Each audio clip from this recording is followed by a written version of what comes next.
Bisnis Plan Singkong Lumer Jerit by Irma Putri Fahrali, S1 Sastra Inggris, dengan nomor induk mahasiswa 104201020. Latar belakang: Indonesia adalah salah satu negara penghasil singkong terbesar di dunia. Hal ini membuat harga singkong di Indonesia cukup terjangkau. Selain itu, cara menanam singkong juga cukup mudah, sehingga singkong sangat mudah diperoleh. Namun eksistensi singkong di Indonesia masih terus menurun dibandingkan kentang.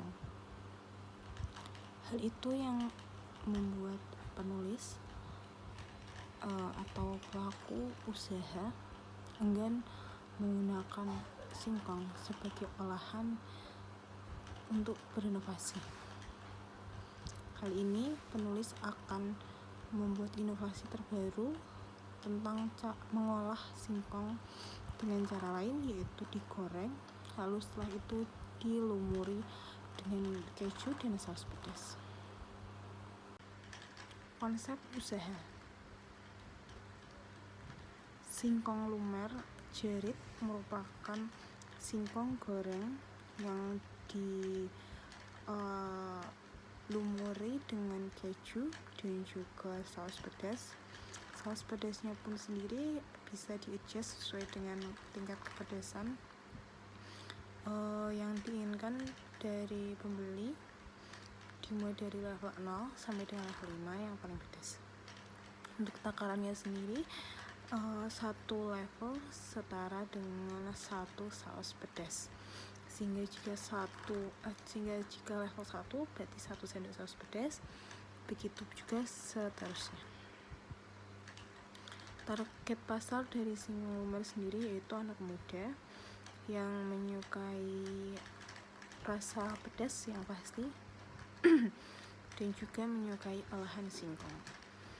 Dari segi teksturnya sendiri nanti akan crispy, lalu saat terkena saus dan keju akan sedikit meleleh atau soft untuk teksturnya. Jadi nanti ada permainan tekstur pada singkong lumer jerit tersebut. Diferensial atau perbedaan olahan singkong lumer jerit dengan olahan singkong lainnya, yaitu yang biasa kita temui di pasar-pasar atau di tempat jajanan, biasanya olahan singkong goreng yang diberi bubuk bumbu, namun kekurangannya yaitu biasanya dalam pencampuran sering tidak rata karena bumbunya hanya menempel di beberapa potongan singkong saja, sehingga rasa yang diberikan akan berbeda-beda di setiap potongan dari singkong tersebut. Namun jika singkong lumer jerit sendiri, semua singkong akan terbalut oleh keju dan juga saus pedas karena proses penyampurannya yang diaduk dan dioles satu persatu, sehingga rasa yang diberikan dari setiap potongannya terasa dan rasanya sangat kuat. Untuk pesaing dari singkong lumer jerit sendiri yaitu mungkin beberapa penjual yang menjual olahan singkong lainnya seperti singkong isi ataupun singkong goreng bumbu juga, atau juga bisa dari olahan kentang, karena eksistensi kentang sendiri cukup tinggi di Indonesia dibandingkan dengan singkong karena teksturnya yang lebih bisa diterima oleh masyarakat dan juga rasanya yang lebih gurih. Namun dengan inovasi singkong lumer jerit ini diharapkan eksistensi dari singkong sendiri bisa terus meningkat dan masyarakat juga bisa merasakan sensasi lain dari olahan singkong. Karena singkongnya sendiri nanti akan direbus terlebih dahulu, lalu digoreng. Jadi teksturnya sama sekali tidak keras, teksturnya akan lembut, hampir seperti kentang. Lalu itu setelah digoreng pasti akan crispy di luar dan di dalamnya lembut. Setelah itu dilumuri dengan saus keju dan saus pedas yang membuat cita rasa singkong tersebut semakin kuat. Analisa SWOT. Analisa SWOT atau analisa SWOT dari businessman ini adalah dari segi kekuatan, karena mudahnya untuk menemukan singkong sehingga harganya pasti akan lebih terjangkau dibandingkan dengan olahan kentang. Selain itu, karena prosesnya yang dilumuri dengan saus dan keju di seluruh potongan singkong membuat rasa dari setiap gigitannya sangat kuat dibandingkan dengan singkong dengan bumbu bubuk. Dan tingkat kepedasan yang bisa diatur juga bisa membuat semua kalangan, mulai dari yang penyuka pedas hingga sangat pedas, bisa memilih sendiri sesuai dengan selera. Selain itu, di singkong lumer jerit sendiri juga menjual produk original, di mana singkong tersebut hanya digoreng, lalu bisa hanya diberikan dengan lelehan keju saja, tidak menggunakan saus pedas, ataupun hanya digoreng biasa juga bisa, karena dari singkongnya sendiri sudah diberikan racikan bumbu khusus sehingga sudah ada rasanya yang bisa dinikmati. Karena outlet yang kami buat berada di daerah sekitaran Undip, yaitu di Banjarsari, sehingga letaknya sangat strategis dan mudah dijangkau oleh mahasiswa maupun kalangan anak muda dan juga anak sekolah. Harganya murah, tempatnya strategis, dan yang akan didapat pun juga banyak, sehingga cocok untuk anak muda dengan paket ekonomis. Dan kekuatan selanjutnya yaitu bisa dipesan melalui aplikasi seperti GoFood, GrabFood, dan juga ShopeeFood. Memang untuk produk dari singkong lumer jerit sendiri belum bisa dipesan secara online karena belum bisa dibikin secara frozen, karena takutnya nanti kalau frozen pun nanti rasanya akan berubah dari singkong tersebut, karena masih original tidak bisa diberi pengawet, sehingga hanya bisa dijual secara offline. Namun jika yang berada di rumahnya jauh bisa dipesan dengan seperti GoFood, GrabFood, dan juga ShopeeFood. Untuk kelemahannya sendiri yaitu rasa dari singkong yang berbeda-beda di setiap panennya, kadang karena mungkin pengaruh cuaca ataupun cara pemeliharaan dari singkong tersebut, sehingga memungkinkan singkong tersebut memiliki rasa yang berbeda-beda di setiap panennya. Itu yang merupakan kelemahan dari produk singkong kami.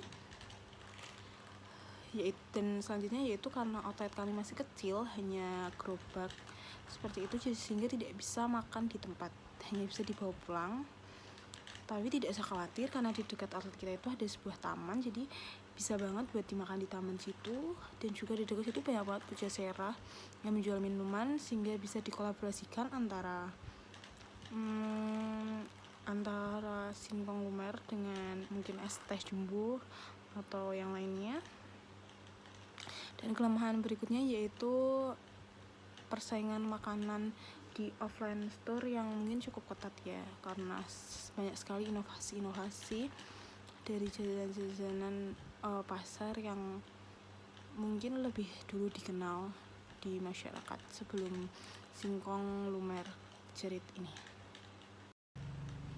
Untuk peluang atau opportunity yaitu diharapkan nanti bisa memiliki banyak varian rasa, bukan hanya rasa keju dan pedas, tapi kita juga bisa mengadaptasi rasa-rasa seperti dari negara Korea Selatan. Mungkin bisa nanti ada varian rasa saus gochujang yang berasal dari Korea Selatan, maupun saus dari Thailand yang cenderung seperti tom yum, asam pedas seperti itu mungkin. Selain itu juga bisa memiliki banyak outlet karena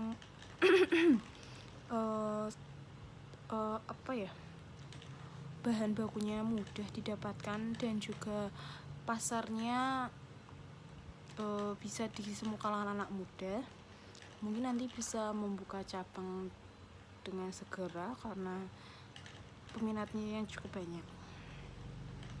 Selain itu, peluang yang lain yaitu bisa yang berawal dari gerobak, bisa juga dikembangkan menjadi kafe yang mungkin menjual lebih banyak varian dari singkong lumer tersebut. Bisa juga nanti berjualan kopi juga bisa, atau minuman yang bisa dinikmati bersama dengan singkong lumer jerit. Selanjutnya yaitu ancaman. Yang pertama yaitu adanya kompetitor yang meniru produk tersebut karena bahannya mungkin mudah didapat, sehingga tingkat kompetitor untuk meniru juga sangat tinggi. Itu merupakan ancaman yang pertama. Yang kedua yaitu banyak inovasi singkong lain yang mungkin lebih baik maupun di bawah dari singkong lumer tersebut. Dan juga produksi singkong yang karena cuaca jadi rendah ya, sehingga mungkin panennya hanya bisa sedikit. Itu merupakan 3 ancaman dari produk singkong lumer kecut. Aspek pemasaran.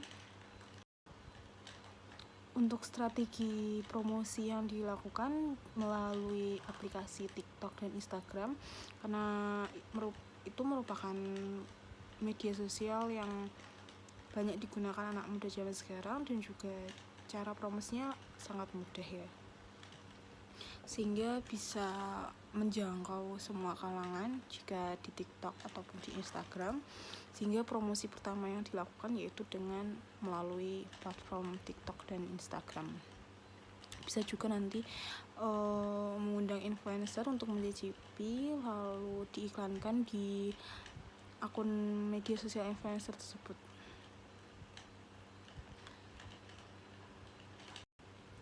Aspek keuangan. Proyeksi laba dan rugi. Proyeksi penjualan 1 bulan jika kita estimasi 600 pack, di mana harga jual 1 packnya 10.000, maka pendapatan per bulan bisa mencapai 6 juta. Dan untuk modalnya sendiri dari 6.000 pack di setiap pack itu Rp6.000 untuk modal. Jadi keuntungannya 4.000 per pack, sehingga dalam keuntungan per bulan yaitu 2.400.000. Untuk payback period sendiri dengan modal 2.850.000, proyeksi keuntungan per bulan 2.400.000, sehingga bisa balik modal dalam waktu 1 bulan 8 hari. Begitu untuk aspek keuangan yang bisa kami sampaikan. Selanjutnya aspek organisasi dan manajemen, di mana ada beberapa resiko atau hambatan yang menghambat usaha, antara lain apabila pasokan singkong berkurang jumlahnya, kualitas singkong yang tidak bisa dipastikan di setiap panennya, dan juga rasa racikan dari bumbu singkong tersebut yang bisa berubah karena kualitas bumbu tersebut. Dan untuk tindakan alternatifnya, ada bisa mengambil pasokan singkong hanya dari satu produsen, hanya dari satu petani, sehingga petani tersebut akan bisa kita akan bisa mendapatkan kualitas yang sama karena dari petani yang sama. Selanjutnya pemeliharaan atau pengecekan pertumbuhan singkong. Jadi kita bisa menanyakan secara rutin kepada petani tersebut bagaimana perkembangan dari pertumbuhan singkong tersebut, dan memastikan agar bisa bertumbuh sesuai dengan standar yang dibutuhkan dalam produksi. Dan juga untuk racikan agar selalu sama, mungkin bisa dipastikan juga dari produsen bahan-bahannya yang sama, sehingga kualitas dari racikan bumbu tersebut tidak berubah-ubah. Sekian bisnis plan yang bisa saya sampaikan dari produk singkong lumer jerit. Semoga bisa diterima dengan mudah dan bisa diaplikasikan juga dengan mudah, karena menurut saya ini merupakan produk yang cukup menguntungkan karena merupakan inovasi makanan yang belum ada, dan mungkin dengan kekuatan rasa dan juga inovasi terbaru ini bisa membuat anak-anak muda tertarik, anak-anak muda juga kepo makan apa sih nih. Jadi bisa dengan mudah mungkin sampai ke para anak muda dan dipromosikan juga lewat anak muda. Dan untuk varian originalnya sendiri juga cocok untuk kalangan semua kalangan, karena dari originalnya sendiri juga sudah diberikan dengan racikan bumbu yang luar biasa. Sekian presentasi dari saya. Terima kasih. Assalamualaikum warahmatullahi wabarakatuh.